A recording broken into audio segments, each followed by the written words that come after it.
എൻ്റെ ഉമ്മൻ്റെ ഫാമിലിയിൽ ഉമ്മ മാത്രമാണ് ആ ഒരു കുടുംബത്തിൽ ഒരു ഗതിയില്ലാത്ത ആളുണ്ടായത്.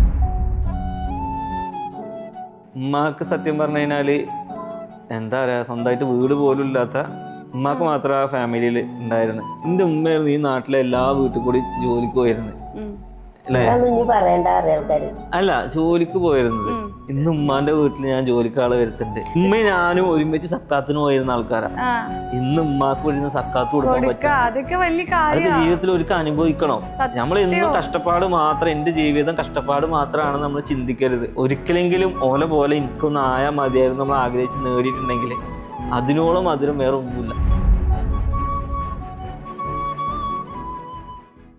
എന്നെ പേഴ്സണലി ഇപ്പൊ ഉമ്മാക്ക് ഞാൻ എന്തെങ്കിലും ഒരു സാധനം വാങ്ങുകയാണെന്നോ അല്ലെങ്കിൽ ഞാനിപ്പോ ഇനി ഈ വീട്ടിൽ എന്തെങ്കിലും ചെയ്യണമെന്ന് പറഞ്ഞാൽ ഉമ്മാക്ക് ഭയങ്കര ടെൻഷനാണ്. നമുക്ക് ചെറിയൊരു ലൈഫേ ഉള്ളൂ. നീ അടുത്ത ജന്മം ഉണ്ട് എന്ന് പറയുന്നുണ്ട്. അടുത്ത ജന്മത്തിന് ഞാനായിരിക്കൂല. അപ്പൊ ഈ ജന്മത്തിന് നമുക്ക് അനുഭവിക്കണ്ടേ, നമ്മൾ അനുഭവിക്കണ്ടേ? ദാരിദ്ര്യം നമ്മൾ അനുഭവിച്ചു. ഇപ്പൊ സന്തോഷിക്കാനുള്ളതാണ്. അപ്പോൾ നമ്മൾ നാട്ടുകാരെ വിചാരിച്ച് നാട്ടുകാർ അത് പറയും, നാട്ടുകാരുള്ളതുകൊണ്ട് നമ്മൾ രക്ഷപ്പെട്ടു. സത്യം നമ്മുടെ ആഗ്രഹങ്ങൾ ഉണ്ടാവില്ല, അത് നടത്തണം. നമ്മൾ എവിടെയെങ്കിലും നടത്തിയിട്ടുണ്ടെങ്കിൽ എന്തെങ്കിലും ഒരു ദിവസം നമ്മള് അതിനുള്ള ടൈം നമ്മൾ കൊടുക്കണം. നമുക്കൊരു ക്ഷമ ഉണ്ടല്ലോ. ഇപ്പൊ എന്നെ സംബന്ധിച്ചിട്ട് ഒരാളുടെ ലൈഫിൽ സമയത്തിനാണ് നമ്മൾ വാല്യൂ കൊടുക്കേണ്ടത്. ആ സമയം പോയി കഴിഞ്ഞാൽ നമുക്ക് ഇപ്പൊ ഓരോ സെക്കൻഡ് പോണത് നമ്മുടെ ലൈഫിൽ സെക്കൻഡ് പോവാ, തിരിച്ചു കിട്ടാത്ത സാധനം, തിരിച്ചു കിട്ടാത്ത സമയമാണ്. നമ്മൾ നാളെ വെച്ചിട്ടൊന്നും വെക്കരുത്. ഒരു കൂലിപ്പണിക്കാരനായ ഞാൻ ഇത്രയും ഞാൻ ചെയ്തിട്ടുണ്ടെന്നുണ്ടെങ്കിൽ ഞാൻ അത്രത്തോളം എഫേർട്ട് എടുത്തിട്ടുണ്ട്. ഞാൻ ആൽബം മീഡിയയിൽ കുറെ വർക്ക് ചെയ്തിട്ടുണ്ട്. എനിക്ക് അതിനൊന്നും ഒരു മെച്ചം ഉണ്ടായിട്ടില്ല. മൂല്യന്മാര് പറയാനുള്ളത് അവർക്ക് അതിനുള്ള കാര്യമുണ്ട്. അവർ ചിലപ്പോൾ തിരുത്താനുള്ള കാര്യങ്ങളൊക്കെ ഉണ്ടാവും. പക്ഷെ അത് എല്ലാവരെയും കുറിച്ച് പറയണം. നമ്മളെ മാത്രം എടുത്ത് പറയുമ്പോൾ നമുക്കൊരു വിഷമം വരലുണ്ട്. പക്ഷെ എന്നേ വരെ ഞാൻ ഇവരാരും മുടി കാണിച്ച് വീഡിയോ എടുക്കലോ ഇങ്ങനെ ഫുള്ള് എന്താ നമ്മൾ അങ്ങനത്തെ ഒരു സാധനം എടുക്കല. ആരും അങ്ങനെ ഇതായിട്ട് നമ്മൾ ചെയ്യലില്ല. ആരെയും പച്ചരച്ച് നിന്നാൽ നമ്മൾ നിൽക്കലുമില്ല. ശരിക്കും നിങ്ങൾ എങ്ങനെയാ വീഡിയോ എടുക്കുമ്പോ മക്കളെയൊക്കെ? ഇപ്പൊ ഭയങ്കര ഞാൻ ഇപ്പൊ വീടിന്റെ എണ്ണം കുറച്ചല്ലോ, നടക്കൂല. അതായത് ഇവിടെ ഒരാൾ കരയുമ്പോ അവിടെ കരയും, അപ്പൊ പിന്നെ നടക്കൂലൊക്കെ. ശരിക്കും നല്ല നയിപ്പുണ്ട് കുട്ടികളെ വെച്ചിട്ട്. ഇപ്പത്തെ സംഭവം എന്ന് വെച്ചാൽ യൂട്യൂബൊക്കെ എല്ലാവർക്കും ഒരു പുതുമയാണല്ലോ. അപ്പൊ ആളുകളൊക്കെ അയിമന്ന് മാറിയിട്ടുണ്ട്. അപ്പൊ നമ്മളും അയിമന്ന് മാറണം. ഫുള്ളായിട്ട് മാറരുത്. നെക്സ്റ്റ് പ്ലാൻ എന്താ? ഇനി എന്താ കണ്ടിരിക്കുന്നത്? ബിസിനസ് ആണ് പ്ലാന്. അതായത് വലിയ ഇൻവെസ്റ്റ് ചെയ്തിട്ട് ബിസിനസ് ചെയ്ത് പൊളിയാൻ നിൽക്കൂല. നമ്മളെ കൊണ്ട് പറ്റുന്ന രീതിക്ക് എനിക്ക് അങ്ങനെ ഒരുപാട് പൈസ ഉണ്ടാക്കണം, അങ്ങനെ അത് കെട്ടിപ്പിടിച്ചിരിക്കണം എന്നുള്ള ആഗ്രഹമൊന്നുമില്ല. ഇതേമാതിരി പോയാൽ മതി, അസുഖങ്ങളൊന്നും ഇല്ലാതെ. ഇപ്പൊ ഏകദേശം എനിക്ക് തോന്നുന്ന ഒരുവിധം എല്ലാം ആയി അല്ലേ? നമ്മള് ബേസിക് ആയിട്ട് നമ്മളെ നീഡ്സ് ആണ് വീട് അല്ലേ, ഫാമിലി, ഏകദേശം അതൊക്കെ ഇപ്പൊ ഓക്കെ ആയി. ഒരു ഒരാളിപ്പോ ഒരു സാധാരണക്കാരൻ ഒരു വീട് കെട്ടണം എന്നുണ്ടെങ്കിലും ഓൺ സെറ്റിൽമെന്റ് ആകണം എന്നുണ്ടെങ്കിലും ഒരു കൂലിപ്പണി എടുക്കുന്ന ഒരാള് ഏകദേശം എത്ര വയസ്സെടുക്കും? നല്ല പ്രായം എടുക്കും. ചിലപ്പോ ആവോ? അതും ആവൂല. ഇനി ആവുകയാണെങ്കിൽ തന്നെ ലോണ്. പ്രവാസി ആണെങ്കിലും ആവില്ലല്ലോ. ഇതിപ്പോ ഞാനായതുകൊണ്ട് ഞാൻ അഹങ്കാരിക്കാം. ഞാൻ ഇപ്പോഴും വിശ്വസിച്ചിട്ടില്ല എനിക്ക് ഇതൊക്കെ ഉണ്ടായിണോ എന്നുള്ളത്. കാരണം ഒരു സുപ്രഭാതം ഒരു സ്വപ്നത്തിൽ നിന്ന് നീച്ചപ്പോ ഇതെല്ലാം കിട്ടി എന്നുള്ളതാണ്. അതായത് ഇപ്പൊ എനിക്ക് 29 വയസ്സാ. 29 വയസ്സില് സ്വന്തമായിട്ടൊരു വീട്, ഒരു 3 ബിസിനസ്, പിന്നെ എല്ലാ വണ്ടി സൗകര്യവും, അതേമാതിരി ബാധ്യത. അതായത് ഇല്ല, ഇപ്പൊ വീടിനൊന്നും എനിക്ക് ഇനി അങ്ങനെ ബാധ്യത കാര്യങ്ങളൊന്നും ഇല്ല. അതന്നെ വലിയൊരു കിട്ടില്ല. നമ്മളൊരു പെരയില് ഒരു മിനിറ്റെങ്കിൽ നമ്മൾ സമാധാനത്തോടെ കിടക്കാൻ പറ്റുന്നുണ്ടെങ്കിൽ ഓനാണ് ഏറ്റവും വലിയ ഭാഗ്യവാൻ, ഏറ്റവും വലിയ പൈസക്കാരൻ. അത്രേ ഉള്ളൂ. അതായത് ഇനിയിപ്പോ എത്ര ലക്ഷങ്ങളും കോടികളുണ്ടെങ്കിൽ നമ്മൾ അസുഖത്തിനൊരു ആളാണെന്നുണ്ടെങ്കിലും നമുക്കത് എത്ര പൈസ ഉണ്ടായിട്ടും കാര്യമില്ല. ശരിയാണ്. നമ്മളെ കയ്യിലൊക്കെ അൽഹംദുലില്ലാ എന്ന് പറയാം. സത്യം. ശരിക്കും നമ്മളൊന്നും വിചാരിക്കുന്നേ ഇല്ലല്ലോ അല്ലേ? ഉമ്മന്റെ ഫാമിലിയില്, എന്റെ ഉമ്മന്റെ ഫാമിലിയില് ഉമ്മ മാത്രമാണ് ആ ഒരു കുടുംബത്തിൽ ഒരു ഗതിയില്ലാത്ത ആളുണ്ടായിരുന്നത്. അതായത് ഉമ്മാക്ക് സത്യം പറഞ്ഞു കഴിഞ്ഞാല് എന്താ പറയാ, സ്വന്തമായിട്ട് വീട് പോലും ഇല്ലാത്ത ഉമ്മാക്ക് മാത്രം ആ ഫാമിലിയിൽ ഉണ്ടായിരുന്നു അല്ലേ? വീടില്ലാതിരുന്ന ഉമ്മ അങ്ങനെ വല്ല കുത്തുവാക്കുകളൊക്കെ അതൊന്നുമില്ല. ഉമ്മാക്ക് ഉമ്മാന്റെ ആങ്ങളെ ഒരു വീട് വെച്ചു കൊടുത്തിരുന്നു. ഇപ്പൊ താഴത്തുള്ള പേര് ഞങ്ങളെ ചെറിയ പേരല്ലേ, അത് പോലൊക്കെ പാടെ കൂടി വെച്ചെന്ന പേരാണ്. അതിന്റെ ബാക്കിയുള്ള പണികളൊക്കെ നമ്മൾ ചെയ്തതാണ്. അപ്പൊ പിന്നെ ഇപ്പോ എന്താണ് സീറ്റിട്ട വരെ ഉണ്ടാക്കി തന്നു. ഓലക്കൊപ്പം എത്തി. കുടുംബക്കാർക്കും വിശ്വസിക്കാൻ പറ്റുന്നുണ്ടാവില്ല അല്ലേ? ആർക്കും വിശ്വസിക്കാൻ പറ്റിയിട്ടില്ല. അതാണ് ഓരോ ദിവസത്തേക്ക് ഓരോ സമയം കൊടുത്തിട്ടുണ്ട്. ആ ടൈമിൽ നമ്മള് സെറ്റ് ആവും. അന്നൊരു യൂട്യൂബിൽ നിന്ന് ഒരു വീഡിയോ എടുക്കുന്നു, അത് നാളെ വരുമാന മാർഗം ആവുന്നു, അതായിരിക്കും ജീവിതം മുന്നോട്ട് കൊണ്ടുപോകുന്നു ശരിക്കും ഉമ്മ വിചാരിച്ചിരിക്കുന്നു അല്ലേ? ഇന്നിപ്പോ ആളുകൾ പാഞ്ഞു വരുന്നു ഫോട്ടോ എടുക്കാൻ കേട്ടോ. അല്ല ഇപ്പൊ ഞാൻ സത്യം പറയട്ടെ, എനിക്ക് അന്ന് പഠിക്കാനുള്ള അവസരം കിട്ടിയില്ല. എത്ര വരെ പഠിച്ചിട്ടുണ്ടായിരുന്നു? ഞാൻ അന്ന് 10ഉം +1 +2 പോയി. +2 പോയോ ഫുള്ള് എഴുതിയില്ല, പരീക്ഷ തോറ്റ്. 10 തന്നെ. ഞാന് +2 പോയി, പക്ഷെ സ്കൂളിൽ പോവാത്തോണ്ട് പരീക്ഷയൊക്കെ തോറ്റുപോയി. ഞാൻ ഫുള്ള് പണിക്കാ പോയേ. പക്ഷെ ഇപ്പൊ ഞാൻ പഠിക്കാൻ പോകുന്നുണ്ട്. ഇപ്പൊ പഠിപ്പ് നടക്കുന്നുണ്ട്. അല്ല +2 എഴുതിയെടുക്കണില്ല. ഈ +2 എഴുതിയത് കാര്യമില്ല, കാരണം ജെമിനി വന്നിട്ടുണ്ട്, ChatGPT വന്നിട്ടുണ്ട്. എന്തിനാ പഠിക്കുന്നത്? ഞാൻ പറയണ എന്ത് പറഞ്ഞാലും ഒരു പഠിക്കുന്ന വേസ്റ്റാ. സത്യം അല്ലേ? ഞാൻ ഇപ്പൊ ഡിജിറ്റൽ മാർക്കറ്റിംഗ് പഠിച്ചുകൊണ്ടിരിക്കുന്നു. ആ മേഖല ഞാൻ ഇപ്പൊ പഠിച്ച് ഏകദേശം ഒരു 1 മന്ത് കഴിഞ്ഞു, കോഴ്സ് കഴിഞ്ഞു. എനിക്ക് അന്ന് പഠിക്കാനുള്ള അവസരം ഉണ്ടാകും, ഇന്ന് അവസരമുണ്ട്, സാഹചര്യം ഉണ്ട്. അപ്പൊ നമ്മളെന്താക്കുക, അന്ന് ഇവരെ വീട്ടുകാരെന്നെ പഠിപ്പിച്ചില്ല എന്നിട്ട് പഴി ചാരാതെ നമ്മൾ പോയിട്ട് നമ്മളെ കൊണ്ട് പറ്റുന്നത് ചെയ്യാം. ഞാൻ അങ്ങനെ ചിന്തിക്കുന്ന ആളാ. കാരണം അന്ന് ഇവർക്ക് പറ്റിയില്ല. അല്ലെങ്കിൽ ഇപ്പൊ എല്ലാരും പറയില്ലേ, എന്റെ വാപ്പ അന്ന് ഉണ്ടാക്കിയിട്ടുണ്ട് എന്നുണ്ടെങ്കിൽ എനിക്ക് കഷ്ടപ്പാടുണ്ടല്ലോ. പിന്നെ പക്ഷെ അങ്ങനെയല്ല, നമ്മൾ ഉണ്ടാക്കണം. നമ്മക്ക് ഉണ്ടാക്കിയത് പോലെ നമുക്ക് ജന്മം തന്നു എന്നുള്ളതാണ്. ബാക്കി നമ്മൾ ഉണ്ടാക്കണം. ഒക്കെ എല്ലാം ഓരോ ഉണ്ടാക്കി തന്നപ്പോ നമ്മളെന്തിനാ ഇവിടെ? അങ്ങനെ അത്രേ ഉള്ളൂ. ഞാൻ അങ്ങനെ ചിന്തിക്കുന്ന ആളാണ്. ഞാൻ ആരും എനിക്ക് ഇവര് ഉണ്ടാക്കി തന്നില്ലാന്നൊന്നും നമ്മൾ പറയില്ല.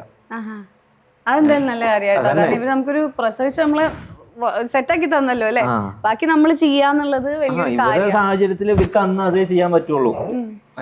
അപ്പൊ പിന്നെ ഇന്ന് നമുക്ക് എന്ത് ചെയ്യാൻ പറ്റും എന്നുള്ളതാണ് നമ്മൾ നോക്കണ്ടേ. ഇനി പഠിക്കാൻ പറ്റിയില്ലെങ്കിൽ പഠിക്കാനുള്ള അവസരം ഇപ്പൊ ഉണ്ടെങ്കിൽ പഠിക്കാം. ഡിജിറ്റൽ മാർക്കറ്റിംഗ് നമ്മുടെ മേഖലയാണ്, നമുക്ക് അറിയുന്ന മേഖലയാണ്. ഇപ്പൊ എനിക്ക് ഇന്നേ വരെ ഒരു ക്യാമറമാൻ ഇല്ല, എനിക്കൊരു ക്യാമറമാൻ ഇല്ല, ഒരു എഡിറ്റർ ഇല്ല, പിന്നെ എനിക്കൊരു മാനേജർ ഇല്ല, എനിക്കൊരു ഡ്രൈവർ ഇല്ല.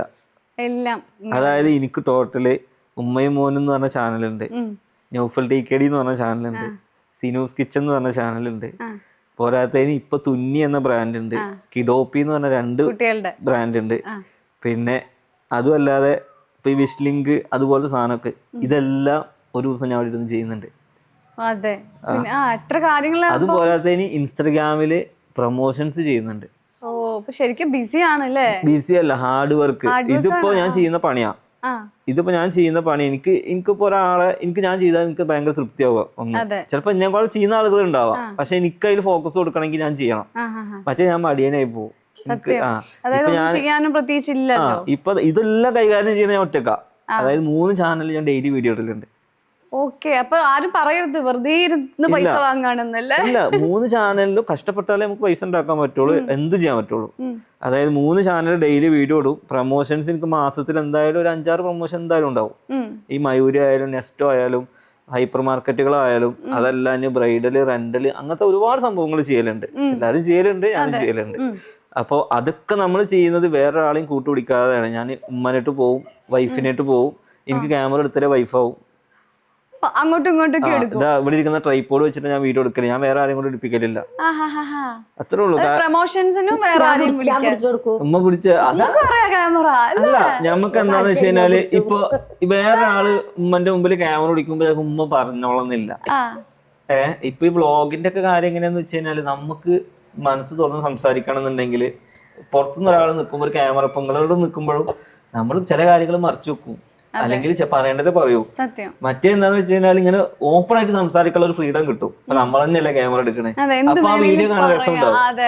മറ്റേത് അഭിനയം മാറി നാച്ചുറൽ ആയിട്ട് ചെയ്യും, ഒരു ഒറിജിനാലിറ്റി ഫീൽ ചെയ്യും. അത് സത്യം. വേറെ ആളുണ്ടെങ്കിൽ നമുക്ക് ചെറിയൊരു ഉമ്മക്കൊക്കെ പ്രത്യേകിച്ച് അങ്ങനെ ഉണ്ടാവൂല്ലേ, മറ്റുള്ളവരുടെ മുമ്പിലേക്ക് പോകുമ്പോ ഈ ഒരു ഇത് നമ്മള് കാണുമ്പോഴേ ഉണ്ടാവുള്ളൂ അല്ലേ. അതൊരു നല്ല ഐഡിയ. പിന്നെ ഉമ്മക്കും അറിയാം വീഡിയോ എടുക്കാൻ അല്ലെ. എത്ര വീഡിയോസ് എടുത്തു കൊടുക്കും?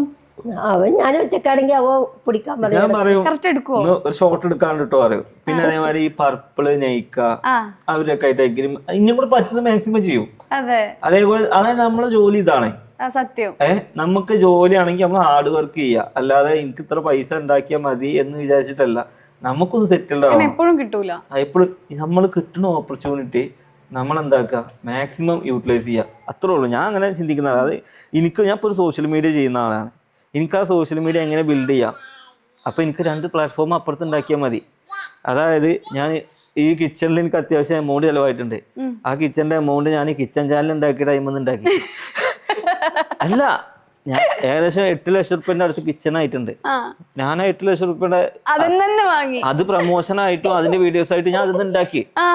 അങ്ങനെയല്ല, അതായത് നമ്മൾ അമ്മ അങ്ങനെ കണക്കൂട്ടിയാലും പ്ലാനിങ് ആണല്ലേ. അത് ശരിക്കും വേണം ലൈഫിലായാലും ജോലിയിലായാലും ഒക്കെയിലും അത് വേണം. ശരിക്കും നമുക്ക് ഭയങ്കര മടിയന്മാരായി പോകുന്ന ഒരു ജോബാ ശരിക്കും നമ്മളത്. കാരണം എന്തെങ്കിലുമൊക്കെ പറഞ്ഞാൽ മതി. മടിയന്മാരാവുന്ന നമുക്ക് പൈസ കുറച്ച് കെട്ടിക്കഴിഞ്ഞാൽ അതിങ്ങനെ ചെലവാക്കുക, എന്നിട്ട് അതിന്റെ വെറും ട്രിപ്പോ കാര്യം നമ്മൾ ട്രിപ്പൊക്കെ പോകുന്നുണ്ട്, ലൈഫ് എൻജോയ്മെന്റ് ചെയ്യുന്നുണ്ട്. നമുക്ക് റിസോർട്ടുകളുടെ പ്രൊമോഷൻ കിട്ടുമ്പോൾ ആ കൂട്ടത്തിൽ ടൂറുമായി, അല്ല ട്രിപ്പുമായി, അങ്ങനെയൊക്കെ തന്നെ അല്ല, അതൊക്കെ നമുക്ക് കിട്ടുന്ന ഓപ്പർച്യൂണിറ്റി അല്ലേ. അതെ, അല്ല അതും ട്രിപ്പാണല്ലോ അല്ലെ, അതിലൂടെ നമുക്കൊരു വരുമാനം കിട്ടും. അവരിപ്പോ നമ്മള് വിളിക്കുന്നത് ഇപ്പൊ ഒരു പ്രൊമോഷൻ ആണെങ്കിൽ നമ്മള് വിളിക്കുന്നത് അവരെന്തിനാ? അവർക്ക് പരസ്യമാണ്, അവർക്ക് 4 ആള് വരാൻ വേണ്ടിട്ടാണ് അവര് പോയി കാണാൻ പോയി. അപ്പൊ ഞങ്ങള് കണ്ടതിന് പരസ്യം കിട്ടി. അതെ, നിങ്ങൾക്ക് എന്താ പറയാ, കാക്കേന്റെ കടി മാറും, അതേപോലെ നിങ്ങൾക്ക് കാണുകയും ചെയ്യാം. കാക്കന്റെ കടയല്ല, പശുവിന്റെ കടി മാറും, കാക്കേന്റെ വിശപ്പ് മാറും പറഞ്ഞ പോലെ നിങ്ങൾക്ക് ഒരു കാണലുമായി, ഓർക്ക് ഒരു പരസ്യമായി. അത് ശരിക്കും നല്ലത്. ആരും നമുക്ക് ഒന്നും വെറുതെ തരുന്നില്ല. അല്ല, പിന്നെ നമ്മളെങ്ങനെയാന്ന് വെച്ചാൽ ഞാൻ ചെയ്യാത്ത ജോലികളൊന്നുമില്ല. അതായത് എല്ലാ ജോബും കഴിഞ്ഞ് എല്ലാം അതായത് ഇപ്പൊ ഫസ്റ്റ് ഞാന് ഹോട്ടൽ പണിയായിരുന്നു അല്ലെ. ഹോട്ടലില് 100 രൂപ 50 രൂപ ശമ്പളം ഉണ്ടായിരുന്നു. പിന്നെ ഞാന് കോഴി വെട്ട്, അതായത് അറിവിന്റെ പണി, അതൊക്കെ ആ മാർക്കറ്റിലായിരുന്നു. അത് കഴിഞ്ഞ് ഞാന് വെൽഡിങ്ങിന് എന്റെ കണ്ണൊക്കെ ആകെ പോയായിരുന്നു. പിന്നെ കൂലിപ്പണിയിൽ കുറെ കാലം നിന്നായിരുന്നു. അപ്പൊ അതിന് ശേഷമാണ് ടിക്ടോക്ക് എന്ന പ്ലാറ്റ്ഫോം വന്നിട്ട് നമ്മൾ അതിൽ കേറി വരുന്നത്. പിന്നെ ഒരു സുപ്രഭാതത്തിലാണ് കൊറോണ വന്ന് തലവര മാറുന്നത്. കൊറോണ അല്ല, ടിക്ടോക്ക് ബാൻ ചെയ്ത്. ആ ടൈമിൽ കൊറോണയും ഒക്കെ പാടായിരുന്നു. അപ്പൊ പിന്നെ എല്ലാരും വീട്ടിലൊക്കെ ഇരിക്കുന്ന ടൈമാ. അപ്പൊ പിന്നെ ആർക്കും ജോബില്ല. പക്ഷെ യൂട്യൂബും ഇതും ചെയ്യുന്ന ആളുകൾക്ക് ഏറ്റവും കൂടുതൽ വന്ന യൂട്യൂബ് ചാനൽസും കേക്ക് ഉണ്ടാക്കുന്ന ആൾക്കാരാ, ഹോം ബേക്കേഴ്സും ഏറ്റവും കൂടുതൽ ഒന്ന് പൊന്തി വന്നവരതാ അല്ലേ. അതിൽ ശരിക്കും ഒരുപാട് ആളുകളുടെ കുറെ ആൾക്കാർ രക്ഷപ്പെട്ടിട്ടുണ്ട്, കുറെ ആൾക്കാർക്ക് ഒരുപാട് പേര് പോയും ചെയ്തു. അങ്ങനെ രക്ഷപ്പെട്ട കൂട്ടത്തിൽപ്പെട്ട ആൾക്കാരട്ടോ നമ്മളൊക്കെ. അതെ അതെ, അധികം ഈ സോഷ്യൽ മീഡിയയിൽ നിൽക്കുന്ന എല്ലാവരും കൊറോണ തന്നെയാണ് കാരണം, മെയിൻ ആയിട്ടുള്ള കാരണം അല്ലെ. എല്ലാത്തിനും ഓരോരോ നല്ലത് ഉണ്ടാവും. ശരിക്കും ഉമ്മ കുറേ കഷ്ടപ്പെട്ടില്ലേ ആ ഒരു സമയത്ത് വളർത്തിയെടുക്കാൻ? കുറേ കഷ്ടപ്പെട്ടു. അപ്പൊ ആ ഒരു ഉമ്മയിൽ നിന്ന് ഉമ്മാക്ക് എന്താ സംഭവം എന്നറിയോ? ഇന്ന് പേഴ്സണലി ഇപ്പൊ ഉമ്മാക്ക് ഞാൻ എന്തെങ്കിലും ഒരു സാധനം വാങ്ങുകയാണെന്നോ, അല്ലെങ്കിൽ ഞാനിപ്പോ ഈ വീട്ടിൽ എന്തെങ്കിലും ചെയ്യണമെന്ന് പറഞ്ഞാൽ ഉമ്മാക്ക് ഭയങ്കര ടെൻഷനാണ്. ഉമ്മാക്ക് ഇപ്പൊ പൊതുവെ എങ്ങനെയാന്ന് വെച്ച് കഴിഞ്ഞാൽ ഈ പുറത്തുനിന്ന് ആൾക്കാർ എന്ത് പറയും ആ ഒരു ചിന്തയാണ്. എന്റെ നിലയും വിലയും കുറച്ചാളാ. നമ്മുടെ ആഗ്രഹത്തിന്റെ പുറത്തെടുക്കണേ. നമുക്ക് ലൈഫ് ഒന്നേ ഉള്ളൂ. ആരും ആക്കോ ആരും നോക്കിയിട്ടല്ല, നമുക്ക് ചെറിയൊരു ലൈഫേ ഉള്ളൂ. നീ അടുത്ത ജന്മം ഉണ്ട് എന്ന് പറയുന്നുണ്ട്. അടുത്ത ജന്മത്തിന് ഞാനായിരിക്കൂല അല്ലേ. അപ്പൊ ഈ ജന്മത്തിൽ നമുക്ക് നമ്മൾ അനുഭവിക്കണ്ടേ. പിന്നെ ദാരിദ്ര്യം നമ്മൾ അനുഭവിച്ചു, അതെ ഓൾറെഡി അനുഭവിച്ചു കഴിഞ്ഞു. ദാരിദ്ര്യത്തിന്റെ എക്സ്ട്രീം ലെവൽ നമ്മൾ അനുഭവിച്ചിട്ടുണ്ട്, കഷ്ടപ്പാടുകളുടെ എക്സ്ട്രീം ലെവൽ നമ്മൾ അനുഭവിച്ചിട്ടുണ്ട്. ഇനി നമുക്ക് എന്താണ് ഇപ്പൊ സന്തോഷിക്കാനുള്ളതാണ്. അപ്പോൾ നമ്മൾ നാട്ടുകാരെ വിചാരിച്ച് നാട്ടുകാർ അത് പറയും, നാട്ടുകാരുള്ളതുകൊണ്ട് നമ്മൾ രക്ഷപ്പെട്ടു, സത്യം. പക്ഷെ അത് വെച്ചിട്ട് നമ്മളെ പക്ഷെ നമ്മളെന്താന്ന് വെച്ച് കഴിഞ്ഞാല് നമുക്ക് കുറെ ഇതുണ്ടാവില്ലേ, നമ്മുടെ ആഗ്രഹങ്ങള് ഉണ്ടാവില്ലേ, അത് നടത്തണം. അപ്പൊ ഞാൻ അമ്മയോട് പറഞ്ഞ ഞാൻ ഒരു വണ്ടി വാങ്ങുന്നുണ്ട്, ഞാൻ ഒരു കാറ് വാങ്ങുന്നുണ്ടെന്ന് പറഞ്ഞാ അത് വേണ്ട, ഉള്ള കാറോട്ട് പോയാൽ മതി. കഷ്ടപ്പെട്ട സമയല്ലേ. ആഡംബരമായിട്ടുള്ള ജീവിതം നമുക്ക് പറ്റില്ല. ആഡംബരമല്ല, നമ്മളിപ്പോ ഒരു കാർ, ഇപ്പൊ ഞാൻ ഈ കാറ് വാങ്ങിയിരുന്ന് ഏകദേശം ഒരു 4 വർഷമായി. ഈ കാർ തന്നെ ഏകദേശം 1 ലക്ഷം കിലോമീറ്റർ ആയി. എനിക്കിനി അത് മാറ്റണം തോന്നണമെങ്കിൽ നാട്ടുകാരെക്കാൾ കൂടുതൽ ഇവിടുന്ന് കേൾക്കണം. എന്തിനാ ഇവിടുന്ന് മാറ്റണേ, എന്താ കാറിന് കുഴപ്പം, നീ ആ കാറും കൂടി എടുത്ത് കഴിഞ്ഞാൽ പുറത്തിറങ്ങാൻ പറ്റൂല. അപ്പൊ ഈ വീട് ഇങ്ങനെ വലുതാക്കി എടുക്കുമ്പോഴേക്കും പറഞ്ഞോ, പിന്നെ വലുതാക്കുമ്പോഴും വീടിന് പെയിന്റ് മാറ്റുമ്പോഴും AC വെക്കുമ്പോഴും ഇനിയിപ്പോ ഇതുമ്പോ എന്ത് കാട്ടിയാലും, ഇനിയിപ്പോ ഞാൻ മുമ്പിലെ ചെടികൾ മാറ്റി, അപ്പൊ വരെ നമുക്ക് ടെൻഷൻ. ടെൻഷനാണ്. കാരണം എന്താ വെച്ചാൽ ആളുകൾ എന്തോ പറയുമ്പോ ഉമ്മക്ക് അത് ഭയങ്കര ടെൻഷനാണ്. ഉമ്മ കേൾക്കുന്നുണ്ടോ പറയുന്നേ? ഞാൻ പോയിട്ട് കുടുങ്ങുവോ, അതാണ് കടക്കാര് വരെ മുമ്പിൽ വന്ന് നിൽക്കോ. ഉമ്മ ശരിക്കും ഒരു ഉമ്മല്ലേ? ആ ഉമ്മ മനസ്സാണ് പറയുന്നത് നാളെ എന്റെ മോൻ കഷ്ടപ്പെടേണ്ടി വരുമോ നാട്ടുകാര് വന്ന് നിങ്ങളുടെ മുഖത്ത് പൈസ തരാണ്ട് പറഞ്ഞ നമ്മളത് കേക്കണേ. അന്ന് മൂപ്പര് പഠിപ്പിച്ചിരുന്നെങ്കിൽ ഇതിനേക്കാളും വലിയൊരാളായിരുന്നു തോന്നിയിട്ടുണ്ട്. അന്ന് നല്ല പട്ടാളക്കാരനാവും. എനിക്ക് ആർമി കിട്ടിയതാണ്. ലുക്കും ഉണ്ട് കേട്ടോ ഇപ്പൊ നോക്കുമ്പോ. ഞാൻ അന്നൊരു ആർമിയുടെ ഇതില് എനിക്കെല്ലാം കിട്ടിയതാ. മെഡിക്കലിൽ പോയി ഞാൻ എന്താ മെഡിക്കലിലാണ് എനിക്ക് മഞ്ഞപ്പിത്തായി. പക്ഷെ രസമുണ്ട് ശരിക്കും. ഞാൻ അന്ന് ആർമിയിലോട്ട് പോവുകയാണെന്നുണ്ടെങ്കിൽ ഇതൊന്നും ഉണ്ടായില്ല. ഇതുണ്ട്. പക്ഷെ ആർമിക്കാരനാവും, പെൻഷനൊക്കെ കിട്ടും. പക്ഷെ ലെങ്ത് പിടിക്കും. പെട്ടെന്നുള്ളൊരു ഗ്രോത്ത് ചിലപ്പോ പിന്നെ നല്ലതിനാവാതെ. ഞാൻ അന്ന് ഒരുപാട് വിഷമിച്ചാൽ എനിക്ക് കിട്ടാത്തതുകൊണ്ട്. ഇപ്പൊ ഞാൻ അതിന് വിഷമിക്കുന്നില്ല. കാരണം എന്താന്ന് വെച്ച് കഴിഞ്ഞാൽ അന്ന് അതിൽ കിട്ടിയാലും നമ്മുടെ ലൈഫ് സെറ്റിൽമെന്റ് ആണ്. പക്ഷെ പക്ഷെ എനിക്കൊരു 10-60 വയസ്സാവണം, എനിക്കൊരു വില വെക്കണമെന്നുണ്ടെങ്കിൽ. കാരണം അന്ന് അത്രത്തോളം ഇതൊന്നും നമ്മൾ കര കയറി വരണ്ടേ. ഇതാണെന്നുണ്ടെങ്കിൽ ഒരുപാട് ജോബും കുറെ ഓപ്പർച്യൂണിറ്റി, ഫാമിലിയുടെ ഒപ്പം നിൽക്കുക, അതൊക്കെ വലിയ കാര്യം തന്നെ. നമ്മൾ എവിടെയെങ്കിലും തളർത്തിയിട്ടുണ്ടെങ്കിൽ എന്തെങ്കിലും ഒരു ദിവസം നമ്മള് അതിനുള്ള ടൈം നമ്മൾ കൊടുക്കണം. നമുക്കൊരു ക്ഷമ ഉണ്ടല്ലോ, നമ്മളെങ്ങനെയും പരീക്ഷിക്കും, എന്തിലും പരീക്ഷിക്കും. നമ്മളൊരാളെ അടുത്തൊരാളെ വിഷമിപ്പിക്കാനോ. ഞാൻ ഇന്നേ വരെ സത്യം പറയട്ടെ, ഞാൻ ഇത്രയും യൂട്യൂബ് ചാനലും ഇത്രയും ഇൻസ്റ്റാഗ്രാമിലും ഞാൻ ഒരാളെ കുറ്റം പറയാനോ ഒരാൾക്ക് പേഴ്സണലി കമന്റ് ഇടാനോ, അതായത് ഈ അങ്ങനെയാണ് ഇങ്ങനെയാണ് ഞാൻ ചെയ്യലില്ല. മൂലയന്മാരടക്കം ഞങ്ങളെ കുറ്റം മൂലയന്മാര് അങ്ങനെയല്ല ഇതൊക്കെ ഉമ്മ പറയാനാണ്. പക്ഷെ ഞാൻ ഇപ്പൊ പറയുമ്പോഴും നമ്മളിത് എവിടെയും തൊടാതെ പറയാത്ത എന്താന്ന് വെച്ച് കഴിഞ്ഞാല് ഇത് നാളെ നമുക്ക് തിരിച്ചു പറയും. മൂലയന്മാര് പറയാനുള്ള അവർക്ക് അതിനുള്ള കാര്യമുണ്ട്. അവര് ചിലപ്പോ തിരുത്താനുള്ള കാര്യങ്ങളൊക്കെ ഉണ്ടാവും. പക്ഷെ അത് എല്ലാരെയും കുറിച്ച് പറയണം. നമ്മളെ മാത്രം എടുത്ത് പറയുമ്പോൾ നമുക്കൊരു വിഷമം വരലുണ്ട്. പക്ഷെ എന്നേ വരെ ഞാൻ ഇവരാരും മുടി കാണിച്ച് വീഡിയോ എടുക്കലോ ഇങ്ങനെ ഫുള്ള് എന്താ നമ്മൾ അങ്ങനത്തെ ഒരു സാധനം എടുക്കല. ആരെയും അങ്ങനെ ഇതായിട്ട് നമ്മൾ ചെയ്യലില്ല. ഒരാളെയും പച്ചറച്ചി നിന്നാൽ നമ്മൾ നിൽക്കലുമില്ല. നമ്മളിപ്പോ നമ്മൾ രക്ഷപ്പെട്ടു, ആരും കുറ്റം പറയാതെ ഇങ്ങനെ ഒരു സൈഡിൽ കൂടെ നമ്മളിങ്ങനെ പോവുക. അപ്പൊ അതൊന്നും ശരിക്കും നമ്മളെ ബാധിക്കുന്നില്ല അല്ലെ? മറ്റുള്ളവർ പറയുന്ന ഇങ്ങനത്തെ കാര്യങ്ങളൊന്നും ഇല്ല. നമ്മൾ ആരും പറയാൻ പോകുന്നില്ല, നമ്മൾ ആരോടും ചെയ്യാൻ നമുക്ക് ഉള്ളത് നമുക്ക് നമുക്കത് കിട്ടും ചെയ്യും. എന്തൊക്കെയാണോ നമുക്ക് പിന്നെ ലൈഫില് ഏറ്റവും എന്നെ സംബന്ധിച്ചിട്ട് ഒരാളുടെ ലൈഫില് സമയത്തിനാണ് നമ്മൾ വാല്യൂ കൊടുക്കേണ്ടത്. ആ സമയം പോയി കഴിഞ്ഞാൽ നമുക്ക് ഇപ്പൊ ഓരോ സെക്കൻഡ് പോണത് നമ്മുടെ ലൈഫിൽ സെക്കൻഡ് പോവാ, തിരിച്ചു കിട്ടാത്ത സാധനം, തിരിച്ചു കിട്ടാത്ത സമയം. നമ്മൾ നാളെ വെച്ചിട്ടൊന്നും വെക്കരുത്. ഇപ്പൊ ഞാൻ ഇന്റെ ഒരു കാര്യം പറയട്ടെ. ഇപ്പൊ ഞാൻ നാളെ ഫ്ലൈറ്റ് ടിക്കറ്റ് ആണ്, എനിക്കിപ്പോ ഫ്ലൈറ്റ് ടിക്കറ്റിന് പോകണം, ഒരു ഫ്ലൈറ്റ് ടിക്കറ്റ്. അപ്പൊ ആ ഫ്ലൈറ്റ് ടിക്കറ്റിന് എനിക്ക് നാളെ തന്നെ പോകണ്ടേ, എന്നാലാണ് എനിക്ക് അവിടെ എന്റെ കാര്യം നടക്കൂ. പക്ഷെ അന്ന് എനിക്ക് നാളെ 1 ലക്ഷമാണ് ഫ്ലൈറ്റ് ടിക്കറ്റിന് കൂട്ടിക്കോ, വെറുതെ എക്സാമ്പിൾ. പക്ഷെ മറ്റന്നാ അത് 50,000 ഉള്ളൂ. പക്ഷെ ഞാൻ എന്താക്കും, ആ ഒരു ദിവസം ഞാൻ മാറ്റി വെച്ച് കഴിഞ്ഞാൽ എന്റെ ഒരു ദിവസം പോവാ. ആ ഒരു ദിവസം പോയിട്ട് 50,000 അവിടെ ഉണ്ടാക്കാനുള്ള വഴി നമ്മൾ നോക്കിയായി. അതായത് സമയം തിരിച്ചു കിട്ടൂല, സമയത്തിന് വാല്യൂ കൊടുക്കുക. എന്ത് കാര്യം സമയം. ഇപ്പൊ ഞാൻ പറയുന്നത് ഇങ്ങനെ പറയുമ്പോ എടാ പിന്നെ 10 വയസ്സിലെ വിദ്യാഭ്യാസം ഇപ്പൊ ഇങ്ങനെ ആരെ ഉപദേശിച്ചു. ഞാൻ എന്റെ കാര്യം പറയട്ടോ. ഇപ്പൊ ഞങ്ങളോട് പറഞ്ഞില്ലേ, ഒരു കൂലിപ്പണിക്കാരനായ ഞാൻ ഇത്രയും ഞാൻ ചെയ്തിട്ടുണ്ടെന്നുണ്ടെങ്കിൽ ഞാൻ അത്രത്തോളം എഫേർട്ട് എടുത്തിരിക്കണം. ഞാൻ ആൽബം മീഡിയയിൽ കുറെ വർക്ക് ചെയ്തിട്ടുണ്ട്. ആൽബം മീഡിയയിൽ ഒരുപാട് ആൽബത്തിൽ ഞാൻ വർക്ക് ചെയ്തിട്ടുണ്ട്. എനിക്ക് അതിനൊന്നും ഒരു മെച്ചം ഉണ്ടായിട്ടില്ല സത്യം. അതൊക്കെ ഒരു പാഷന്റെ പുറത്ത് കുറെ അഭിനയിച്ചിട്ടുണ്ട്. ഒരു ഉറുപ്പ് എനിക്ക് മെച്ചം ഉണ്ടായിട്ടില്ല. എന്റെ സമയം വേസ്റ്റ് ആയിരുന്നുള്ളൂ. പക്ഷെ സമയം നമ്മളെ നല്ല സമയം എന്താക്കുക, ഇൻവെസ്റ്റ് കിട്ടുന്ന സാധനങ്ങളിൽ ഇൻവെസ്റ്റ് ചെയ്യാം. ഇതൊക്കെ പഠിപ്പിച്ചു തരാറുണ്ടോ ഉമ്മക്ക് മോന്? ഇവർക്ക് ഇങ്ങനെ ആവശ്യമുള്ള സാധനം ചെയ്തു ഈ നാട്ടില്. ഇപ്പൊ സത്യം പറയട്ടെ, എന്റെ ഉമ്മയായിരുന്നു ഈ നാട്ടിലെ എല്ലാ വീട്ടിൽ കൂടി ജോലിക്ക് പോയിരുന്നത്. അല്ല ജോലിക്ക് പോയിരുന്നത്. ഇന്ന് ഉമ്മാന്റെ വീട്ടിൽ ഞാൻ ജോലിക്കാളെ വരുത്തുന്നുണ്ട്. ഉമ്മ അത് കാര്യം തന്നെയല്ലേ. ഉമ്മ ഞാനും ഒരുമിച്ച് സക്കാത്തിന് പോയിരുന്ന ആൾക്കാരാ. ഇന്ന് ഉമ്മാക്ക് ഒരു സക്കാത്ത് കൊടുക്കാൻ പറ്റും. അതൊക്കെ ജീവിതത്തിൽ ഒരിക്കൽ അനുഭവിക്കണം. നമ്മൾ എന്നും കഷ്ടപ്പാട് മാത്രം, എന്റെ ജീവിതം കഷ്ടപ്പാട് മാത്രമാണ് നമ്മൾ ചിന്തിക്കരുത്. ഒരിക്കലെങ്കിലും ഓല പോലെ എനിക്കൊന്നും ആയാൽ മതിയായിരുന്നു നമ്മൾ ആഗ്രഹിച്ച് നേടിയിട്ടുണ്ടെങ്കിൽ അതിനോളം മധുരം വേറെ ഒന്നുമില്ല. ശരിക്കും അല്ലേ? പിന്നെ അതായത് അപ്പൊ നമ്മള് കഷ്ടപ്പെട്ടൊരു സാധനം വാങ്ങുമ്പോ നമുക്ക് കിട്ടുന്ന ഒരു ഇതുണ്ടാവില്ലേ, അതന്നെ ഇപ്പൊ ഞാൻ പറയും ഉമ്മ അവിടെ ഇരുന്നിട്ട് അതൊന്ന് തുടക്കം കിട്ടുമോന്ന് പറയുമ്പോ ഉമ്മാനെ നമ്മളിങ്ങനെ ചിന്തിക്കും. ഞാൻ ഉമ്മനോട് ചോദിക്കണേ വിചാരിച്ചതാ, അതായത് ഉമ്മ പണിക്ക് പോകുന്ന സമയല്ലേ ആ ആളെ ഇവിടെ പണിക്ക് വരുന്ന ആളിൽ കാണാറുണ്ട് എപ്പോഴെങ്കിലും? ഞാൻ കാണുന്നുണ്ട്, കാരണം ഉമ്മ പണിക്ക് പോകുന്നിടത്ത് ഞാൻ പോയി നിൽക്കലുണ്ട്. ചിലപ്പോ ആ വീട്ടിലൊന്നും നമ്മക്ക് അങ്ങനെ കേറിക്കാൻ പറ്റൂല.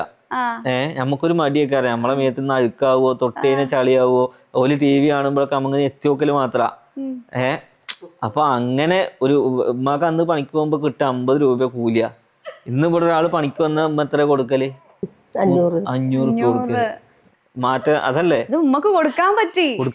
പണിക്ക് പോകുന്നവർ അങ്ങനെ തന്നെ ആവല്ലേ ചെയ്യാ ലൈഫ്. അവരുടെ അങ്ങനെ തന്നെ, നമ്മളത് അങ്ങനെ തന്നെ. അങ്ങനെ പോകുന്നിടത്തുനിന്ന് ഇങ്ങനെ വലിയൊരു മാറ്റം അമ്മ നേരെ തിരിഞ്ഞു കിട്ടുന്ന അങ്ങനെ ചിന്തിക്കണം. നല്ലത് അതങ്ങനെ ചിന്തിക്കണം. പക്ഷെ ഉമ്മാക്ക് അപ്പഴും പേടിയാണ്. അമ്മക്കൊക്കെ ഞാൻ പറഞ്ഞില്ലേ, ഒരു ഉമ്മ എന്നുള്ളൊരു പേടിയാണ്. മോൻ നാളെ കഷ്ടപ്പെട്ടു പോവരുത് എന്നുള്ള ആ ഒരു പേടി അല്ലാതെ നമുക്ക് അവരെന്ത് ഇതായാലും കുഴപ്പമില്ല. അതെ, നല്ലതാവണം തന്നെയാണ് ആഗ്രഹം. പക്ഷെ ഇതൊക്കെ ഭയങ്കര മാസാട്ടോ അതൊക്കെ പറയും. ഞാൻ എന്റെ സന്തോഷ കഥ, അതായത് ഞാൻ ഇങ്ങനെ അതായത് നമുക്ക് ചെറുപ്പത്തില് നഷ്ടപ്പെട്ടു പോയ പലതും നമ്മള് വലുതായിട്ട് തിരിച്ചു പിടിക്കുമ്പോ കിട്ടുന്ന സന്തോഷം എന്ന് പറഞ്ഞാൽ അതിലോറോ വളരെ കുറച്ചു പേർക്ക് കഴിയും. പക്ഷെ നേരെ മറിച്ച് അത് ചെറുപ്പത്തില് നമ്മള് സ്വർണ്ണക്കാരന്റെ തൊള്ളയിട്ട് വന്ന ആൾക്കാരാണെങ്കിൽ ഓൾക്ക് അത് എക്സ്പീരിയൻസ് ചെയ്യാൻ പറ്റൊന്നുമില്ല. ഇപ്പൊ ഞാൻ പിന്നെ സുഖം ഉണ്ടാവില്ല. കാരണം എല്ലാം അച്ഛന്മാരുണ്ടാക്കി വെച്ചു. നമ്മൾ നേടുന്നതിനൊന്നും ഒരു വാല്യൂ ഇല്ല. മറ്റേത് ഒന്നും ഇല്ലാത്ത പലതും നേടുമ്പോ അതിന് നല്ല വാല്യൂ. ഞാനൊരു മുട്ടായി അതാണ് ഈ വീട് വെച്ചപ്പോ സത്യം പറഞ്ഞാൽ ഇപ്പോഴും നമ്മളിപ്പോ ഇപ്പോഴും ഈ വീട് ഞങ്ങൾ അഭിമാനം കൊള്ളുക. ഞാൻ മറിച്ച് ഇതിന്റെ വാപ്പ ഉണ്ടാക്കി തന്നിക്കാണെങ്കിൽ സാധാ ഒരു വീട്. സത്യമായിട്ടും ഇപ്പൊ ഇവരൊക്കെ നോക്കുമ്പോ ഇവർക്ക് സാധാരണ വീടുള്ളൂ. എനിക്ക് എന്നെ സംബന്ധിച്ച് അങ്ങനെയല്ല, ഇതിന്റെ സ്വപ്ന. സത്യം അല്ലേ? അതായത് സ്വപ്നം എന്ന് പറഞ്ഞാൽ ഒന്നും ഇല്ലാത്തോടത്തുനിന്ന് ഉണ്ടാക്കിയത്. ഞങ്ങൾ ഒരു മുറി വാടക വീട്ടിലെ നിന്നിരുന്നു, ഒറ്റ മുറി. ഒറ്റ മുറി വാടക വീട്ടില് ബാത്റൂം പോലും ഉണ്ടായിരുന്നില്ല. ഇവരൊക്കെ അപ്പുറത്തെ അവര് വീട്ടിലെ ബാത്റൂമിലെ പോയി, ഞാൻ വല്ല തൊടിയിലേക്കും പറമ്പിലൊക്കെ പോയിരുന്നു. അങ്ങനെ അതായത് എല്ലാവർക്കും അവിടെ പോകാനുള്ള സൗകര്യമില്ല. അപ്പൊ അങ്ങനെ ഉള്ളവിടെ നിന്ന് ഈ വീട്ടിൽ 5ഉം 6ഉം ബാത്റൂമാ. അതന്നല്ലേ, ഇത് യൂസ് ചെയ്യാൻ തന്നെ പറ്റലില്ല. ഞാനൊക്കെ മോള് കുടിയിരിക്കുമ്പോ കേറിയതാ. അതെ, നല്ലൊരു സ്വപ്നാണ്, വലിയൊരു ആഗ്രഹം. നാളെ ഇപ്പൊ ഇതൊന്നും കെട്ടിപ്പിടിച്ച് കൊണ്ടുപോകുന്നില്ല, പക്ഷെ ഞാനും അത് ഉണ്ടാക്കി എന്നുള്ളൊരു ലൈഫിൽ ഒരു ദിവസം കിടന്ന് ഉറങ്ങുമ്പോ ഞാൻ ഇന്നേം കൊണ്ട് ചെയ്യാണ്ട് എന്തൊക്കെ ചെയ്ത് എന്നുള്ള ഒരു ചിന്ത നമുക്ക് അതന്നെ അത്രേ ഉള്ളൂ. അതെ, ശരിക്കും നമുക്ക് തന്നെ ഇത് കേൾക്കുമ്പോ ഭയങ്കരമായിട്ട് ഒരു ഒന്നും വേണ്ട. ബേബിനെയൊക്കെ നല്ല രീതിയിലൊക്കെ ഉറക്കി സെറ്റ് ആക്കി വന്നിട്ടുണ്ട്. അതിന്റെ ഇടയ്ക്ക് ഞങ്ങൾ കുറച്ച് കുറെ കഥകൾ ഞങ്ങൾ പറഞ്ഞു, പക്ഷെ കുറെ കഥകൾ നമ്മൾ പറയാത്ത കഥകളാണോ? ആണല്ലേ? പുതിയതെന്നല്ല, ഇത് നമ്മുടെ ലൈഫിൽ ഇപ്പൊ റീസെന്റ് നടക്കുന്ന കാര്യങ്ങളാണ്. ഇതൊന്നും പറയാനത് ആദ്യം എഴുതി വെച്ച ചിത്രം ഒന്നല്ലല്ലോ. ഇതിപ്പോ നമ്മൾ ഇപ്പൊ അനുഭവിച്ച കാരണം പഴയത് പറഞ്ഞിട്ട് ഞങ്ങളുടെ ഇന്റർവ്യൂ നാട്ടുകാർക്കും മടുക്കലും പറഞ്ഞ നമുക്കും മടുക്കലും. ഓന് 7 മാസം വലിയ ഡിഫറൻസ് ഇല്ല. അപ്പൊ രണ്ടുപേരും എന്താന്ന് വെച്ച് കഴിഞ്ഞാല് ഒരാള് കരച്ചില് നിർത്തിയപ്പോ മറ്റൊരാൾ തുടങ്ങും. കുഞ്ഞു ബേബിയല്ലേ ഇതിപ്പോ മൂത്തൊരാളായതുകൊണ്ടല്ലേ ഇവളിപ്പോ കുഞ്ഞിത്താത്തായി മാറിയതാ. എത്ര ചെറുപ്പത്തിലേ ഭാഗ്യല്ലേ. അപ്പൊ എന്താ നൗഫൽക്ക പറയാ, ഒരുപാട് സന്തോഷമുണ്ട് ഞങ്ങളെ കഥ കേട്ടപ്പോ അല്ലെ. സത്യത്തില് ഭയങ്കര അഭിമാനം തോന്നുന്ന ഒരു സ്റ്റോറിയാണ്. അപ്പൊ അങ്ങനെ തന്നെ പഠിച്ചോൻ എല്ലാവിധ നന്മകളും തന്ന് ഇനി മുന്നോട്ട് ഒരുപാട് നല്ല നല്ല കാര്യങ്ങൾ ചെയ്ത് എല്ലാവിധ ആശംസകളും തരാണ്. താങ്ക് യു ഉമ്മ, താങ്ക് യു.